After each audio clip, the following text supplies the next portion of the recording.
அன்பின் ரூபம் நீரே, நிதமும் தொழுதிடுவேன். உம்மை நோக்கி பார்த்தே முழுதாய் பணிந்திடுவேன்.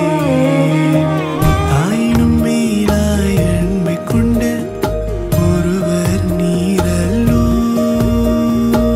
தினமும் என்னை வழி நடத்தி ஆற்றியை தேற்றுகிறீர். இருளான உலகிலே நீ வெளிச்சம் நீரல்லோ, ஒளி வீசுமே. உனதன்பின் மேன்மையை நான் எண்ணி போற்றியே